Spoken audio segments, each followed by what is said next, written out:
The fire chief slammed an old letter onto the steel table and ordered Captain Elias Ward to surrender his badge before the cameras arrived. Why had a 30-year-old envelope been hidden inside a burned church wall? Why did the mayor's advisor turn pale when Elias read the name at the bottom? And why was the town's most trusted firefighter suddenly being treated like a thief? Elias said nothing. He only touched the faded photograph in his pocket, the last image of the mother who died without answers. By sunrise, a buried rescue, a stolen identity, and one powerful family's secret would collide. Stay to the end, because that letter would change who the town called a hero. The badge spun across the steel table, flashing underlights before settling with its point aimed at Elias Ward. "Leave it there," Chief Nolan Price said. Elias kept his hands on his knees. The room was too cold, and the vent rattled every 12 seconds. Beyond the glass, reporters crowded the corridor. Claire Mercer slid a folder toward him. "Sign the statement, Captain. You removed municipal property, concealed evidence, and damaged this department." "I logged the box at 1418. Nolan's jaw tightened. "That entry no longer exists." "It existed long enough for someone to delete it." At the wall, Tessa Reed stood in dress uniform. Compact and red-haired, she had soot under one thumbnail. She watched Nolan and said nothing. Claire opened the folder. "You were seen leaving St. Agnes with a photograph." "I was seen holding one." "You admit it?" "I admit what the camera shows." Daniel Cross leaned forward. "Where is the original letter?" Elias glanced at the smoke-darkened envelope on the table. Its flap had been cut cleanly, then pressed down again. Glue shone near one corner. "That isn't how it looked in the church." Claire's fingers stopped. "Excuse me?" "It was sealed. Now it's been opened twice." Nolan pushed back his chair. "Enough." The badge trembled. A microphone thumped beyond the glass. Elias smelled burnt coffee, lemon polish, and beneath both, old ash rising from the envelope. Claire lowered her voice. "This can still end quietly. Surrender the badge. Accept leave. Stop contacting witnesses." "Which witnesses?"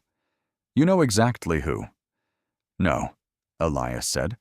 "I know who you're afraid I'll find." Tessa's eyes lifted. Nolan turned toward her.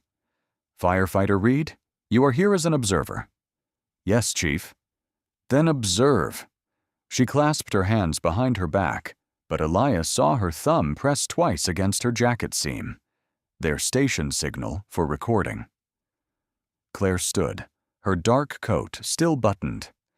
"Captain Ward has built a private mythology around a tragedy he barely remembers. We will not let one man's grief rewrite city history." Elias reached into his shirt pocket by habit.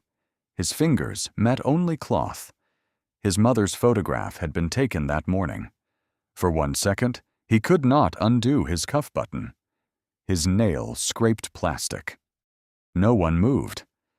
Then he looked at the envelope. "Who is Jonah Vale?" Daniel asked.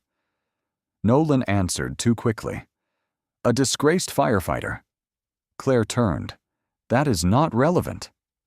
Elias raised his eyes. "Then why was his badge hidden with a letter addressed to my mother?" The corridor went still. Claire's color drained. Her hand moved toward it, then stopped. Nolan noticed. So did Tessa. Elias leaned back. "You read it." Claire's lips parted. "You knew the name before I said it at St. Agnes. You knew there was a child. You knew there was a window." Nolan struck the table. The badge jumped beneath the folder. "This hearing is over." "No," said a voice from the doorway. Judge Evelyn Brooks held a sealed evidence bag. Inside was a second envelope, smoke-stained and unopened. She placed it beside Elias's badge. "This was delivered to my office at 6:42 this morning." On the front, in faded blue ink, were 4 words, "For the boy from the window." At 2:07 p.m., stained glass cracked inward like ice. "North aisle clear," Elias called. Smoke rolled beneath St. Agnes's ceiling, sharp with varnish and wet plaster. Plastic covered the pews. Tessa held the hose while Owen Park, the city inspector, shouted from the side door. The electrical panel was disconnected. Then something else fed it. Small flames clung behind paneling near the sacristy. Elias shut the line, listened to the hiss fade, and pressed his glove to the wall. Heat remained in one strip. Tool. Tessa passed him the Halligan. Paneling split. Ash dusted his boots. Behind it was a cavity absent from the plans. Reverend Miriam Cole waited beyond the tape in a wool coat over her clerical collar. At 62, silver-haired and slight, she rubbed the wooden cross on her wrist. "That wall predates the shelter," she said. "Nothing should be there." Elias crouched. A dented tin box rested between 2 studs. Beside it lay a child's blue glass bead. The bead rolled across the boards and stopped against his knee. Tessa lowered her flashlight. "Recognize it?" "No." But his mother had owned beads that color. Owen stepped closer. "Construction debris. I can take it." "You're not evidence control." "It's my site." "It's a fire scene." Elias photographed everything, then faced Tessa's body camera. 1418. Historical object recovered from concealed wall space. Exterior soot. No visible heat damage. He lifted the box. Something inside clicked. Scratched into the lid were 2 faded initials. JV. "Call dispatch. Evidence intake and a city archivist." Tessa raised her radio. It spoke first. "Engine 3. Hold all property. Chief Price en route." "You called him?" Elias asked. "No." Owen's phone buzzed. He read the screen and turned it face down. Nolan Price arrived 10 minutes later without gear. Cold air followed him inside. "Where is it?" "Still sealed." Nolan's gaze caught on the initials. "Give it to me." "We need a chain of custody form." "I'm the chief." "That isn't a form." Nolan stepped closer. "This building belongs to a protected trust. We don't create public records before legal review." Miriam crossed the tape. "The church owns the wall." Nolan's phone lit with Claire Mercer's name. He declined the call. Tessa saw it. So did Elias. "I'll log the recovery now," Elias said. "No." The word cut through the nave. "You'll transfer it directly to me. No archivist." Elias opened his tablet and entered the time, location, and object description. The upload bar moved. Nolan caught the screen's edge. "Captain, documenting evidence?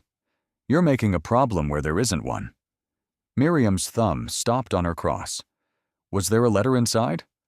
No one had opened the box. Nolan turned toward her too quickly.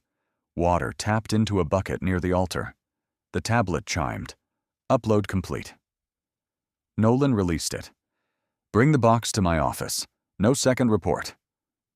Elias wrapped the container. Through a split near the hinge, he saw a yellowed envelope, a photograph, and an old firefighter's token. The contents shifted. The envelope slid close enough for him to read the name across its face. Lena Ward, his mother. Elias looked up. Nolan was already watching him. Rain began before Elias reached home, ticking against the kitchen window in uneven bursts. He set his coat over a chair and turned the St. Agnes photograph face down. Then he looked. His mother stood beside the shelter steps, one hand on a boy whose face had been cut from the print. A firefighter stood behind them, tall, narrow-faced, hair flattened by a helmet. On his chest was the same oval token Elias had seen inside the box. J. Vale. Elias took the picture from his shirt pocket. The one Lena had carried until the day she died. Its corners were worn soft. She stood in the same coat beneath the same cracked stone arch. Different day. Same place.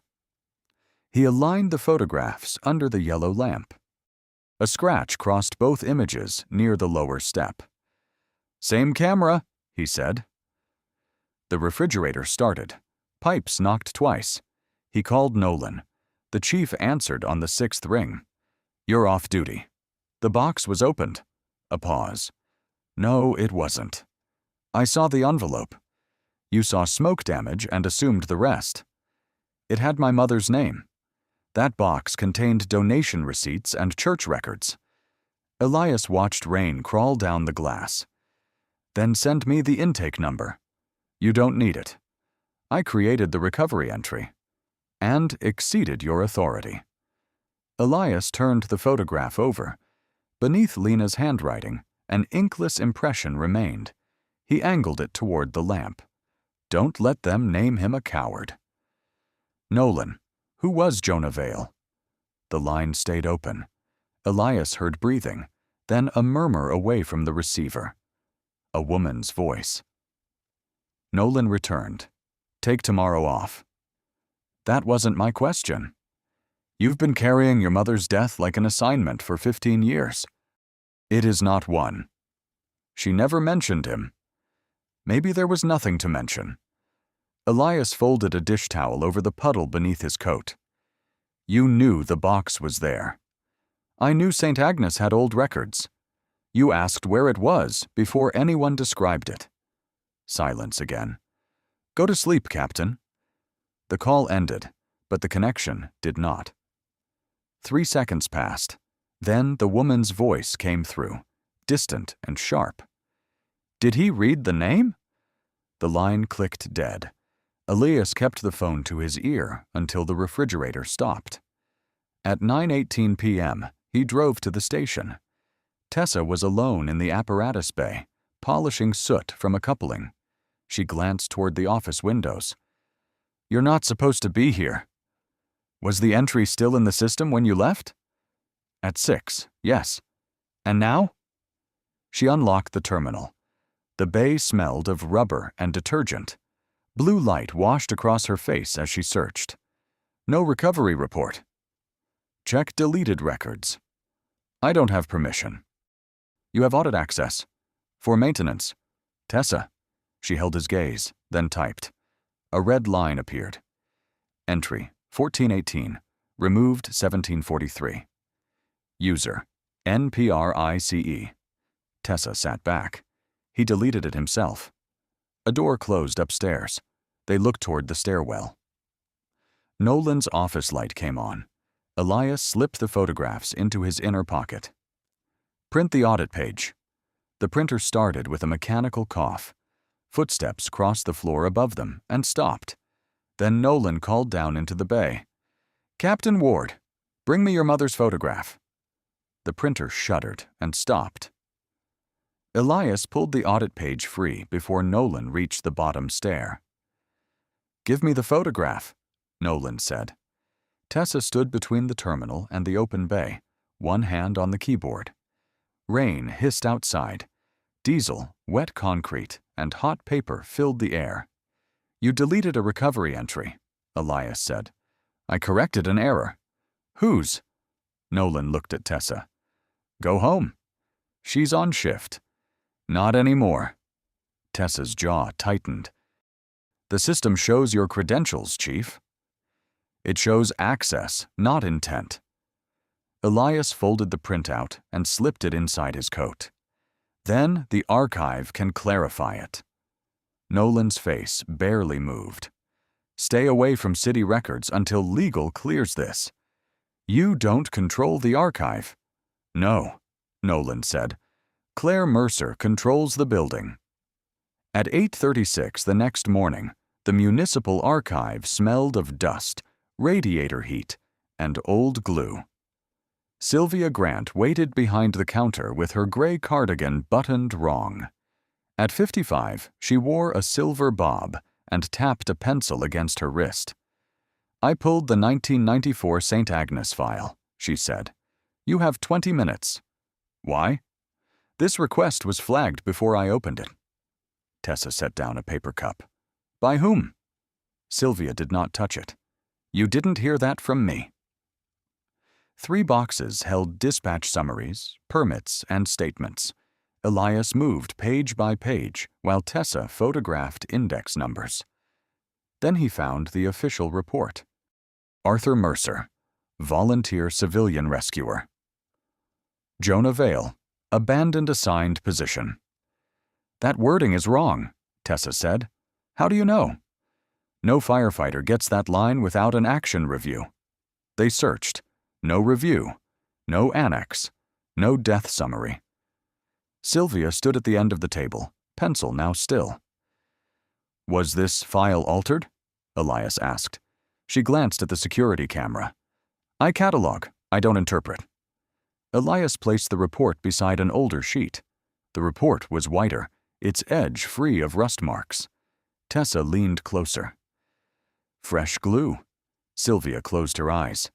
How old is the replacement? Elias asked. Captain, please. The elevator bell sounded outside. Her face changed. She reached for the report, but Elias held one corner. Who replaced it? No one you can fight from this room. The door opened. Claire Mercer entered in a camel coat, followed by Marcus Finch carrying a leather folder. Claire smiled. Captain Ward, researching family history on city time? I'm off duty. For now. Tessa raised her phone. Marcus stepped beside her. No photography in restricted collections. There's no restriction notice, Tessa said. There is now. Claire looked at Jonah's name. My father spent years rebuilding St. Agnes. Did he write this? He saved children. Which ones? The pencil snapped in Sylvia's hand. A red line crossed her palm. Claire said, Sylvia, take your break. Sylvia gathered the boxes too quickly. A loose page slipped to the floor. Beneath the table, Elias saw a routing slip in blue handwriting. Replace master copy, C. Mercer authorization. Marcus moved. Tessa was closer. She placed her boot over the paper. Nobody spoke. Then the archive lights flickered, and the security camera above them turned away from the table. At 6:10 p.m., the Mercer Foundation banner snapped above the courthouse plaza. Elias stood beneath it in dress uniform, while volunteers arranged chairs around the memorial wall. Rainwater shone inside the brass letters. Arthur Mercer, savior of 12 children. Nolan adjusted Elias's collar. Stand here, accept the citation, and say nothing about the archive. I wasn't given a citation. You were given an opportunity. Across the plaza, Claire greeted donors while Marcus Finch shadowed her. Tessa approached with 2 paper cups. Coffee? Nolan took one. Firefighter Reed, rear line. I'm with Captain Ward's unit. Not tonight. She handed the other to Elias anyway. A school choir filed onto the steps. Henry Dawson, 71, watched from the veterans' row and removed his cap. Claire stepped to the microphone. 32 years ago, my father entered chaos when others lost courage. Applause rolled across the plaza. Water ran down Arthur Mercer's carved name. Some tragedies leave families searching for explanations, Claire continued. We honor them, even when grief distorts memory. The clapping thinned. Nolan leaned close. Keep your face neutral. Claire turned toward Elias. Captain Ward's family understands better than most the cost of one firefighter's tragic failure. A boy in the first row wore a red paper helmet with a silver star in crayon. He held it out. For you. His teacher caught his wrist. Not now, Caleb. The paper bent between their hands. She guided him back without looking at Elias. Elias set his untouched coffee at the memorial's base. Claire beckoned. Captain? Say you accept the city's account, she whispered. I accept the microphone. Elias faced the crowd. Every rescue report begins with one question. Who was still inside? Nolan stepped toward the stage. I have not been allowed to read the answer. Claire reached for the microphone, but Henry struck his cane once against the pavement. The sound stopped the plaza. Let him finish, Henry said. Nolan signaled the technician. The speakers died. Claire said, Captain Ward has been under unusual strain. The city has offered him support. A dark-haired reporter moved into the aisle. May Larson, Bellwether Ledger. What record has he not been allowed to read? Marcus blocked her. Questions afterward. Was Jonah Vale named in it? Claire's hand slipped. Nolan ordered the choir to begin. Their first note came late. As the crowd turned, Claire drew Elias behind the wall. You are confusing restraint with weakness. No, I'm measuring it. My father's name is not yours to damage. Then it should survive a document. Her breath clouded between them. Take the leave, Elias. Nolan joined them. Your locker will be sealed tonight. For what cause? Fitness review. Tessa appeared to check her radio. Her phone rested inside her open jacket, lens exposed. Claire noticed. Search her. Tessa stepped back. Henry rose and placed himself between them. His cane trembled on wet pavement. I remember the window, he said. Claire went still. Henry looked at Elias. The firefighter who climbed to it was not Arthur Mercer. The choir kept singing while Tessa's phone recorded every word. Tessa waited until the choir's final note dissolved into traffic. Move, she whispered. Elias followed her through the service lane behind the courthouse. Henry Dawson came after them, his cane striking the wet bricks out of rhythm. Inside Tessa's car, cold air blew from the heater. She locked the doors and set her phone on the dashboard. You got it? Elias asked. Most. She played. Claire's voice emerged beneath fabric noise. Search her. Then Henry. The firefighter who climbed to it was not Arthur Mercer. Tessa dragged the file back. There's more. A rustle. Nolan's voice, low and close. Destroy the letter before Ward understands who the boy from the window was. The heater clicked off. Elias looked at Henry. What boy? Henry watched rain slide down the windshield. I was 29. Ladder crew. 3rd floor. East side. St. Agnes? He nodded. You told the city nothing, Tessa said. I told 3 people. His hand tightened on the cane. By morning, the report had changed. Changed how? They said smoke confused us. Said Mercer entered first. Said Vale abandoned his post. Elias's voice stayed level. Did he? Henry's mouth moved before sound came. No. A bus washed white light across his face. He went back. The rear exits were chained. He found children behind the dormitory door and moved them toward the east window. How many? I never knew. I was outside by then. Tessa replayed Nolan's words. Boy from the window. Henry flinched. You saw him? Elias asked. I saw Vale lean out with a child. 11, maybe 12. Bare feet. Something blue tied around his neck. Elias felt the photograph through his coat. A bead? Henry met his eyes. Glass. Caught the floodlight. Rain hammered the roof. What happened to the child? Tessa asked. A woman took him. Dark coat. Brown hair. She screamed Vale's name when he turned back. My mother, Elias said. Henry lowered his gaze. Maybe. You knew her. She came to the station twice. Nolan was still a lieutenant. Mercer's lawyer met her both times. What did she ask? For Jonah's things. For the dispatch tape. For someone to say he hadn't run. And you? Henry rubbed a split in the cane's varnish. I watched from the apparatus floor. Outside, volunteers bagged paper helmets. One slipped free and flattened beneath a tire. Tessa saved 3 copies and sent one to a private address. Nolan will call it incomplete. It is incomplete, Elias said. Henry reached inside his coat and removed a brass key. I kept one thing complete. He set it in Elias's palm. The metal was warm. Old station lockers were cleared in 1998. Vale's wasn't. Where?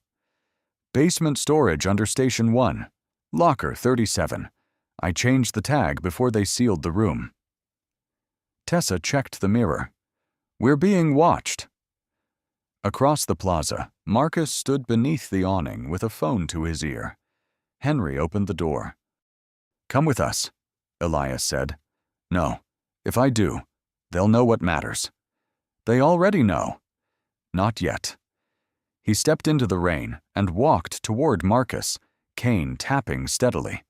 Tessa started the engine. Elias curled his fingers around the key. Stamped into its head, nearly worn away, were 2 initials. JV.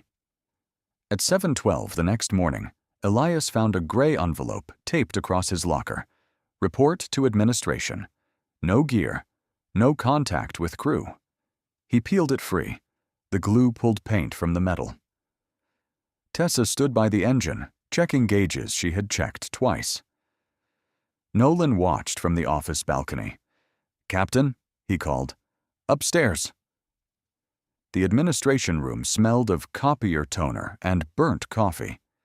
Daniel Cross sat beside Nolan with a black case open on the table. At 49, Cross wore rimless glasses and aligned every pen before speaking. You are suspended pending review, he said. For what? Removal of historical property. Improper access to municipal archives. Coercion of staff. I asked questions. Nolan folded his hands. You created disruption. Cross slid a form across the table. Sign acknowledgement. Elias read the final line. Voluntary surrender of all departmental access. No. It confirms receipt, not guilt. Then remove the confession language. Cross's mouth tightened. That language is standard. Elias pushed the page back. Nolan exhaled through his nose. You were offered a quiet path. So was the truth. Cross closed the folder. Your locker and personal effects are now evidence. Elias looked toward the door. My mother's photograph is in there. Everything has been catalogued. I want the receipt. You'll receive one. When? After review. The wall clock clicked loud enough to divide the room into seconds.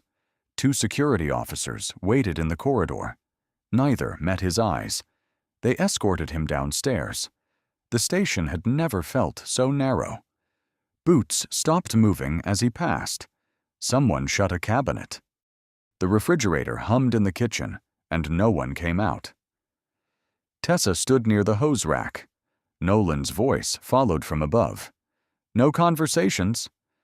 She kept her chin level, but her fingers closed around a shop rag until water ran from it onto the floor. At locker 37, Elias reached for the handle. Cross stepped in front of him. Sealed. My coat is inside. Personal property will be returned. The photograph. Cross looked at the red evidence strip across the door. Already removed. Elias touched his shirt pocket. The fabric held a pale rectangle where the photograph had rested for years. A bent safety pin pressed against his fingertip. Who removed it? Cross did not answer. One of the officers held out a cardboard box. Elias placed his wallet, keys, and station pass inside. He kept Jonah Vale's brass key hidden beneath his watchband. Badge, Nolan said. Elias unclipped it and set it on top of the box. A rookie near the engine turned away. No one spoke.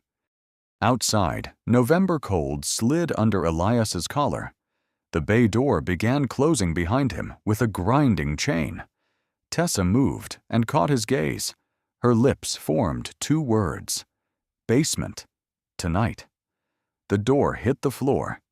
Elias stood alone beside the lot, trying to button his civilian coat. His fingers missed twice. His phone vibrated. Unknown number. A woman whispered. They opened locker 37. Then the call ended. Across the street, a city maintenance van pulled away from the curb, and through its rear window, Elias saw a small black case marked Evidence. At 11:26 a.m., Claire's assistant called. Deputy Mayor Mercer expects you at noon. Elias watched the maintenance van vanish. I'm coming. City Hall held the dry heat of an old furnace. Marcus Finch met him by the elevator. Phone. No. Then the meeting ends. Elias glanced at the ceiling camera. That would be useful to record. Marcus opened the door. Claire stood at the window. On her desk lay a statement, a pen, and the smoke-stained envelope. You took my mother's photograph, Elias said. Your locker belongs to the department. The photograph doesn't. Sign, and you'll get it back. It said the box held nothing tied to the 1994 fire, that grief had affected his judgment, and that his suspension was voluntary. You wrote my apology. I wrote your way out. Out of what? A fitness ruling, lost pension, public disgrace. Marcus pushed the pen closer. Generous. Elias hung his wet coat over a chair, but remained standing. Water darkened the carpet. Where is the original letter? Claire touched the envelope. You misunderstood what you saw. Then read it. The furnace clicked off. Traffic murmured below. Claire drew out a yellowed sheet. Marcus nodded. Lena, if they tell Elias that Jonah abandoned them, do not believe it. Her voice tightened. Continue, Elias said. He went back after the evacuation order because the dormitory doors were chained. He knew Arthur Mercer's permit allowed the locks. He knew they would blame him. Elias gripped the empty pocket of his shirt. Claire stopped. There's more. This proves nothing. It proves the letter exists. Marcus stepped closer. Captain Ward. Former captain, Claire said. Elias kept his eyes on the page. Read the last paragraph. Claire folded it once. He waited. Her thumbnail pressed a crescent into the paper. Your son was the boy Jonah carried to the east window, she read. He gave Elias to you, then turned back for the children still inside. The room narrowed to Marcus's shoe scraping the rug. Elias's fingers would not release the cloth over his chest. Claire looked away first. You were 11. Smoke exposure. Memory loss. Your mother changed your surname. Because she feared your family. My father saved that shelter. No, he saved his name. She stood. Her chair struck the wall. You know nothing about him. I know he signed the permit. Marcus moved between them. Enough. Claire's face had paled, but her voice stayed measured. Sign. Return to duty in 6 months. Your badge, pension, and photograph restored. And Jonah? Remains where history placed him. Elias picked up the pen. Marcus relaxed. Elias drew a line through the signature block and wrote beneath it, Preserve the original. He set the pen down. Claire pressed the intercom. Security. 2 officers entered. One stared at the floor. As they guided Elias out, Claire said, No one will believe a damaged man over 32 years of records. Elias turned at the elevator. You just read the truth aloud in front of 3 witnesses. Marcus's hand froze on the envelope. The doors closed. Elias saw Claire pull the letter toward the shredder. Above her office door, the red security light was still blinking. At 6:45 the next morning, Tessa parked behind a boarded appliance store on Bellwether's south side. You're sure? Elias asked. She checked Henry's note. Apartment above the old dispatch annex. Ruth Bell. The stairwell smelled of boiled cabbage, dust, and radiator metal. A television laughed behind a wall. Ruth opened on the second knock. She was 76, thin as a folded coat, with silver hair pinned at the nape, and a hearing aid she adjusted whenever the pipes knocked. "I told Henry I was done remembering." "He said you kept something," Tessa replied. Ruth looked at Elias and the empty place in his shirt pocket. "You have Lena's eyes." Inside, an obsolete dispatch console occupied half the living room. Its yellowed switches wore curling tape labels. A red lamp warmed a circle of dust. Ruth locked the door. "November 3rd, 1994. I was on Channel 2. She removed a cassette from a drawer. Her thumb moved over the handwritten label until the ink blurred. "Why keep it?" Elias asked. "Because they told me to erase it." Tessa set her phone beside the recorder. "Who?" "Deputy Chief Halpern, Arthur Mercer's attorney. And a young lieutenant who said he was only following procedure." "Nolan." Ruth did not answer. The cassette clicked into place. Tape hiss filled the room. A younger Ruth read unit numbers. Sirens bled through static. Then a man spoke, breathless but controlled. "Dispatch, Vale. East dormitory blocked. Chains on both exits." Elias gripped the chair. "Permit tag says Mercer Development. Repeat, Mercer Development. Children moving to the third-floor window." Ruth stopped the tape. "You knew," Tessa said. "I logged it. Where's the log?" "Rewritten before sunrise." "Play the rest," Elias said. Ruth's fingers shook so badly she missed the button. He waited. She pressed play. Static. A bell. Jonah Vale again. "I have the boy. East window. Woman in dark coat below." Lena's voice broke through, distant and raw. "Jonah." Then Jonah said, "Take Elias. Don't let them change his name." Elias's knees touched the chair. A small blue bead lay beside the recorder. Ruth saw him notice. "Your mother dropped it here 2 weeks later. She came for the tape." "Why didn't you give it to her?" Ruth stared at the cassette turning behind its window. "My husband needed surgery. City insurance covered it. They put the cancellation form on my desk." The radiator struck once. "So you chose him," Tessa said. "I chose one person and failed 12 others." Elias stopped the tape before the final stretch. "No," Ruth said. "You need the end." She pressed play. Jonah returned, quieter. "Window transfer complete. Going back for 6. A dispatcher asked him to confirm. He gave coordinates. Then came a long burst of static. Ruth removed the cassette and placed it in Elias's palm. Outside, brakes squealed. A black sedan stopped at the curb. Tessa moved to the curtain. "Marcus." Ruth crossed to the console and opened a second compartment. "I made 3 copies," she said. "One for fear, one for guilt." She handed Tessa another tape. "And the third?" Elias asked. Ruth looked toward the basement door. "Already sent to someone who still has the courage to use it." The black sedan remained at the curb while Tessa slipped the second cassette inside her coat. "Backstairs?" Ruth pointed toward the kitchen. "Through the laundry room." Elias stayed by the recorder. "Who has the third copy?" "Dr. Alan Shaw. He knows the hospital files." Marcus knocked 3 times. "Ms. Bell, City Council.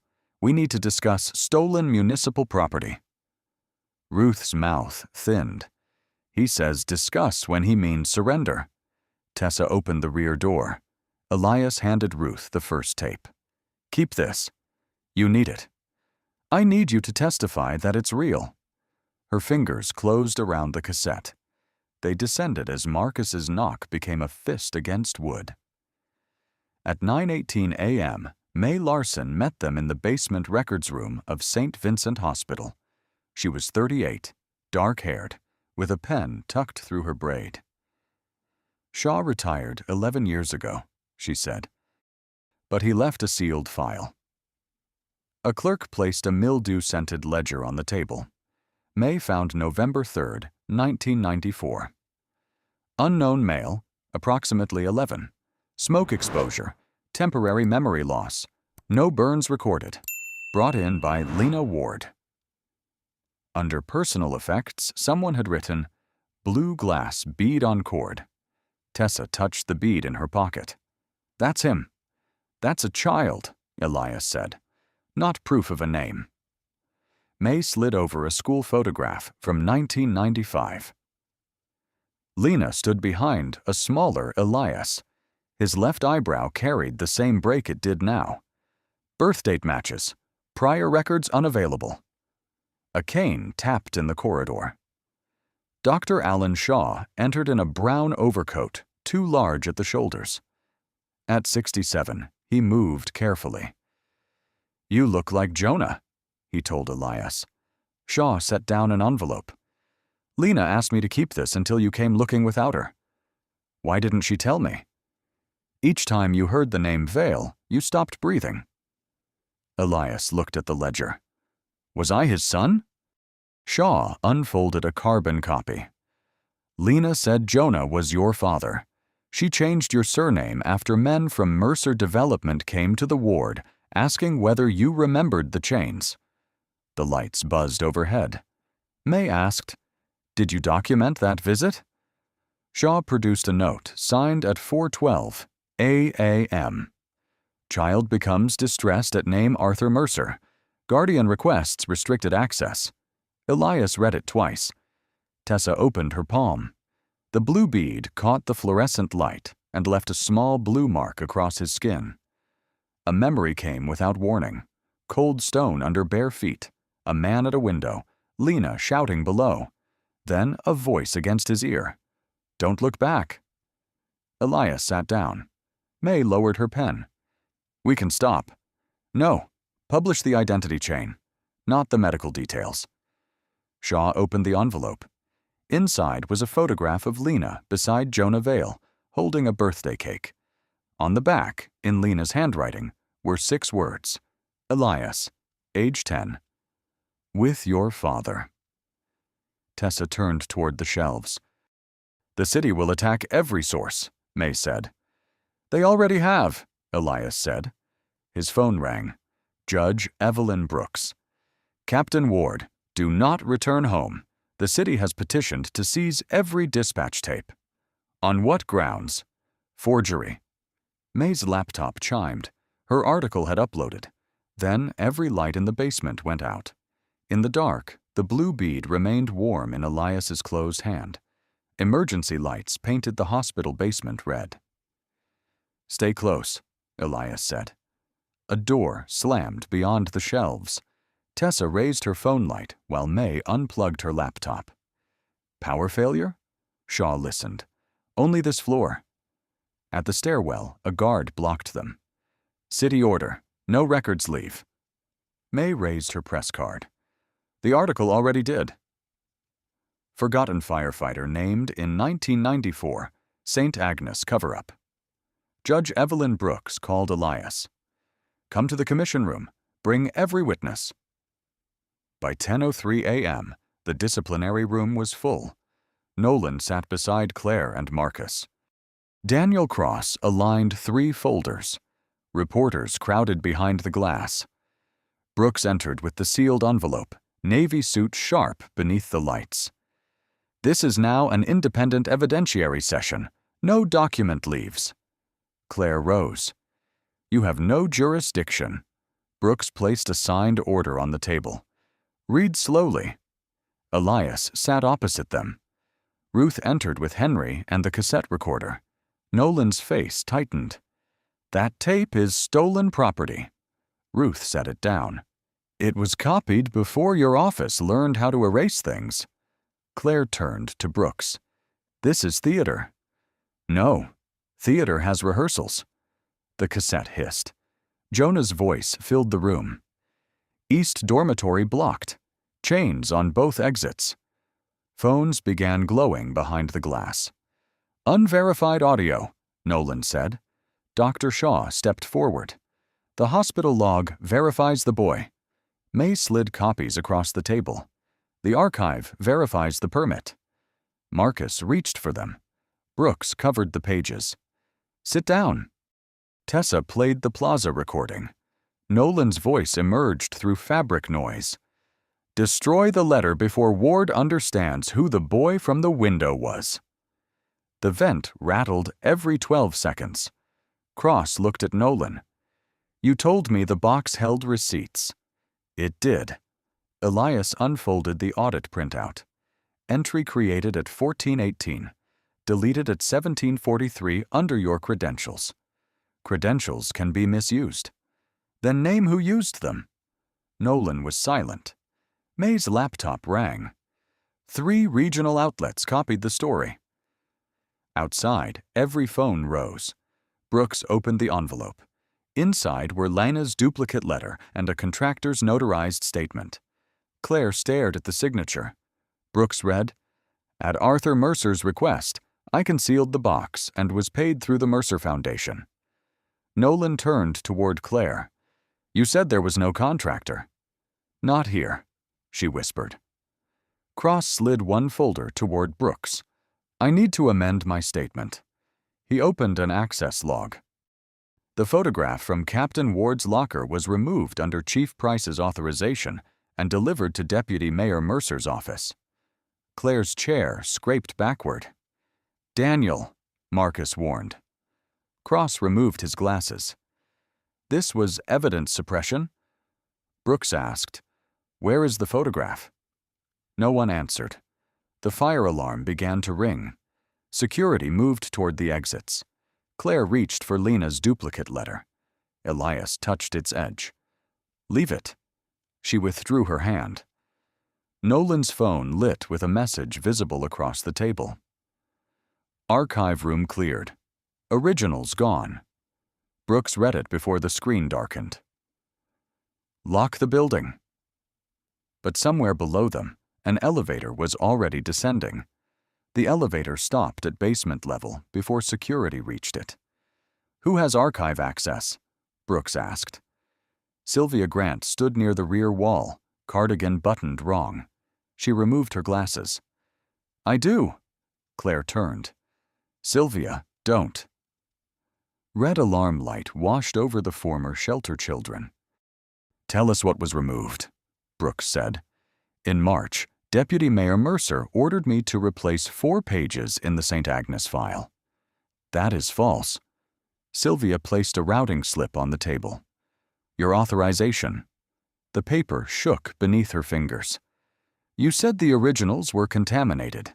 Then you asked whether Captain Ward had requested them. You agreed they were unsafe. I agreed because you mentioned my pension. Nina Holt lowered her head.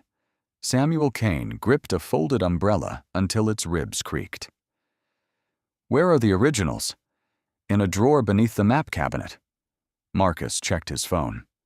The basement was cleared. The decoy drawer was cleared. Security returned with a flat archival box. Brooks lifted the lid. Inside lay the permit, Jonah Vale's addendum, and a photograph of chained exit doors. Henry Dawson rose. His cane slipped beneath a chair. I took that photograph. Nolan stared at him. You signed the final report. I signed a blank continuation sheet. You expect anyone to believe that? Henry looked toward the survivors. I expect them to hear it.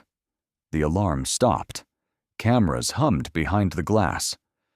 Vale went back after the withdrawal order, Henry said. 6 children were inside. Mercer arrived after the east window transfer. Samuel stood halfway. I was one of the 6. No one moved. I remember a firefighter counting us by touching our shoulders, Samuel said. He told us, not the stairs. Follow my voice. Claire pressed both palms to the table. My father said he entered that building. He may have believed his own version, Henry replied. Marcus opened a ledger. The foundation paid for archive remediation. That is not destruction. One transaction was circled. Private disposal, $18,400. Brooks looked at Claire. Authorized last month. I was a child when he came home. His coat smelled like smoke. Everyone called him a hero. Elias said, and 32 years later? Her mouth tightened. You knew the letter existed. You paid to clear the archive after I found it. Security blocked the doors. Nina approached Sylvia. Why didn't you call us? Sylvia tried to answer. No sound came. Nina placed the bent paper firefighter helmet on the evidence table. We spent our lives thanking the wrong family. Sylvia covered her mouth. Brooks closed the ledger. The commission will refer obstruction, document tampering, and witness intimidation for criminal review. Nolan whispered, Claire, say something. She turned to him. You deleted the digital entry. You told me to contain it. And you failed. Cross slid Nolan's retirement packet away. Elias watched them separate. Brooks lifted Jonah Vale's addendum. Tomorrow, this commission will determine who entered St. Agnes, who saved those children, and who rewrote the record. At the bottom, beneath Jonah's signature, one sentence had been underlined. The boy at the east window answered to Elias Vale. At 9 a.m., every seat in the commission chamber was filled. Jonah Vale's addendum lay beneath a clear cover. Elias stood at the rear until Judge Brooks pointed to the chair beside Ruth. Captain Ward. Suspended, Captain, Nolan said. Brooks ignored him. Sit down, Mr. Ward. Nina Holt held the bent paper helmet on her lap. Brooks began. The dispatch tape, hospital ledger, permit, archive copies, and access log are authenticated. Nolan leaned toward his microphone. Authentication does not prove causation. Ruth turned the cassette in both hands. You were on duty that night. I was a lieutenant outside command. You entered dispatch at 4:40 a.m. That was 32 years ago. I remember because you unplugged my recorder. Brooks pressed a button. Jonah's voice filled the speakers. East dormitory blocked. Chains on both exits. Then another voice, younger but unmistakable. Unit 7, withdraw. Do not mention permit status on open channel. Nolan stared at the table. Is that you? Brooks asked. His collar moved when he swallowed. Yes. Henry stepped forward. Jonah ignored that order because 6 children were still inside. Marcus rose. Speculation. Samuel spoke from the gallery. Memory. The hallway was dark. We heard metal on the doors. Then a man called our names through the smoke. Did you see him? Brooks asked. Not clearly, but he counted us, one hand on each shoulder. Samuel placed 6 school photographs beside Jonah's report. He got 5 of us to the window. Then he went back for Nina. I was under a cot, she said. He gave me his glove so I would hold on to something. She set an old leather glove beside the photographs. Inside the cuff, faded ink read J. Vale. Brooks read the finding. Jonah Vale had identified illegal locks, moved 12 children from the East Dormitory, transferred his son Elias through the window to Lena Ward, and died after returning for those still trapped. Arthur Mercer arrived after the evacuation and later altered the record. Claire stood. My father came home covered in soot. Henry met her eyes. From posing beside the engine. Her face broke for 1 second. You all accepted the honors. Yes, Henry said. That is why we are here. Brooks turned to Elias. The city is prepared to restore your badge immediately. Cross opened a velvet case. Elias took the badge but did not pin it on. He closed it inside his palm. Read his name. Brooks looked at the report. Jonah Vale. Samuel repeated it. Then Nina. Then Ruth. The name moved through the room, not as applause, but as a correction. Nolan pushed back his chair. "I was following orders." Elias looked at him. "You followed them again last week." Brooks removed Nolan and referred all three for criminal review. Cameras flashed behind the glass. May Larson reached Elias outside. "Do you feel vindicated?" He glanced at Nina's glove, Ruth's tape, and the blue bead in Tessa's palm. "No," he said. "I feel late." Cross offered a document authorizing his return. Elias folded it once and handed it back. "I'll wear the badge after the memorial carries the right name." Brooks opened a folder marked Policy Reform, and Elias moved toward the table before anyone called him. At 4:18 p.m., Elias placed the old building plan on the council lectern. Its folds had softened, but the red circles around the chained exits remained sharp. Nolan's front row chair was empty. Council Chair Luis Garcia adjusted the microphone. "Mr. Ward, the city has offered compensation, reinstatement, and an apology. Those repair one file. What are you asking for?"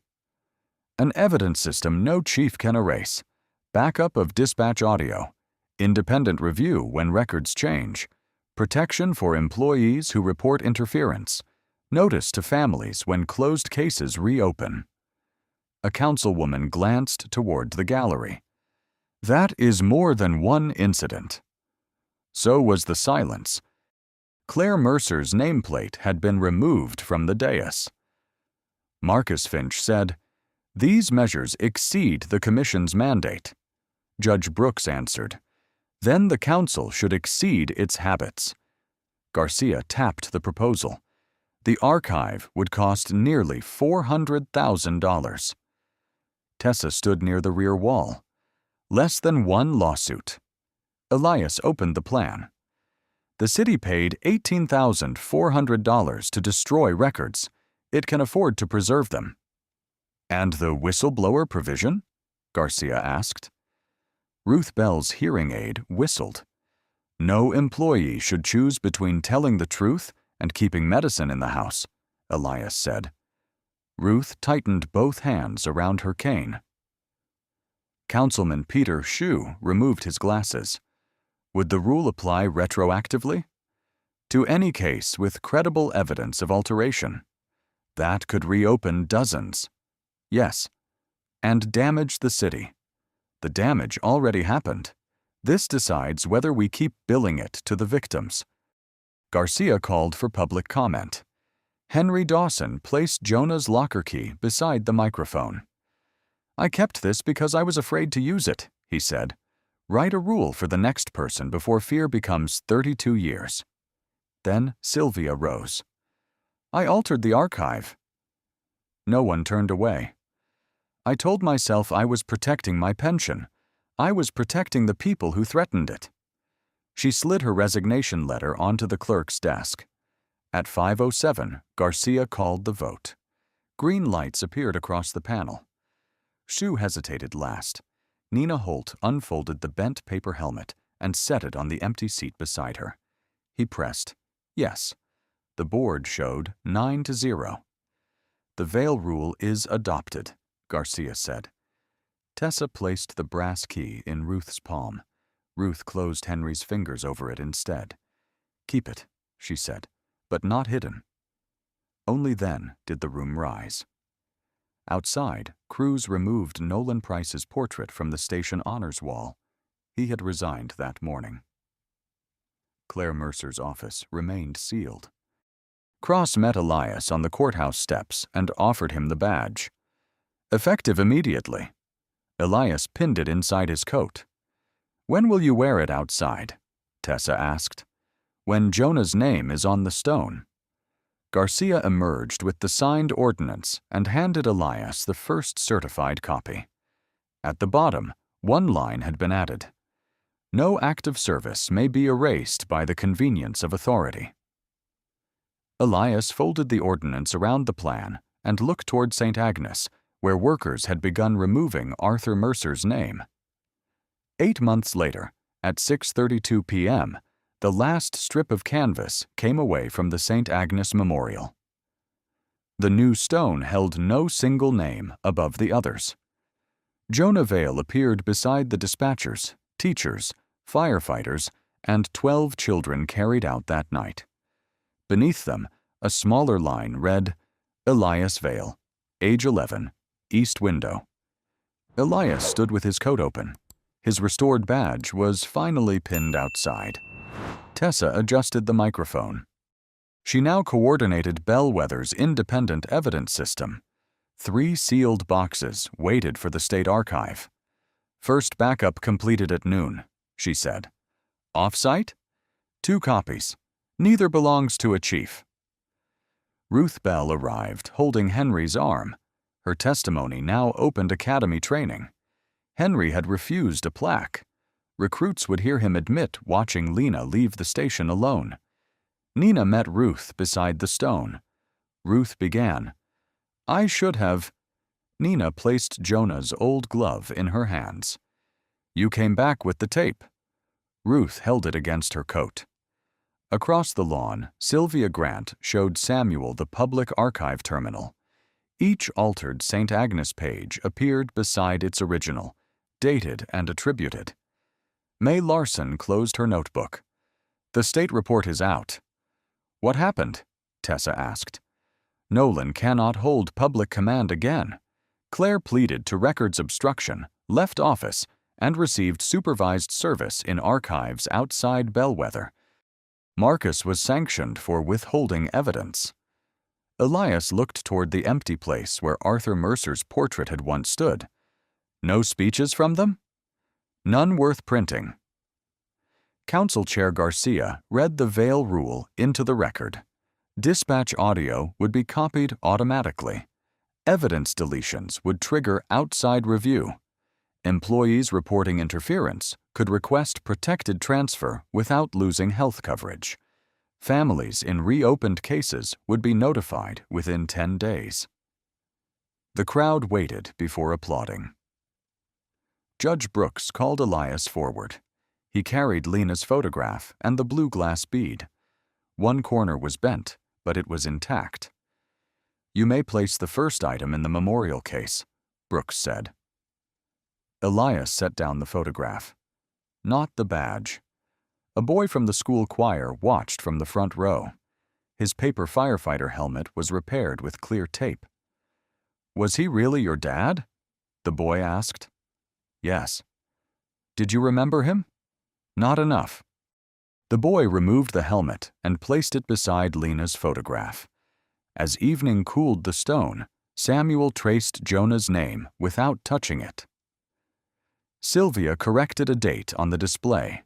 Henry counted the listed children under his breath. Ruth approached Elias last. Your mother asked me to keep you safe, she said. I thought silence could do that. Elias turned the bead between his fingers. Silence kept the wrong thing safe. At Station 3 later that night, Tessa opened locker 37. It had been moved upstairs and fitted with a glass door. Jonah's brass key hung inside beside the corrected report. Elias pinned the blue bead beneath the shelf. Ready for tomorrow, Captain? Tessa asked. He touched the photograph in his pocket, then looked at Jonah's name through the glass. Ready enough. Outside, the engines rested beneath white bay lights. The bead caught one narrow beam and cast 2 blue marks across the locker wall. One for the father, one for the son. Have you ever seen someone's dignity threatened because an institution valued its reputation more than the truth? Share what happened in the comments, especially if one quiet witness or preserved document finally changed the outcome. Send this story to someone who believes justice is not only about exposing wrongdoing, but also about repairing the systems that allowed it to continue. Subscribe for more stories about justice, quiet resilience, forgotten voices, and the lasting changes ordinary people can create when they refuse to surrender the truth. And remember, people who speak late are not always without courage. Sometimes they have carried fear for years and are finally choosing which truth deserves to survive.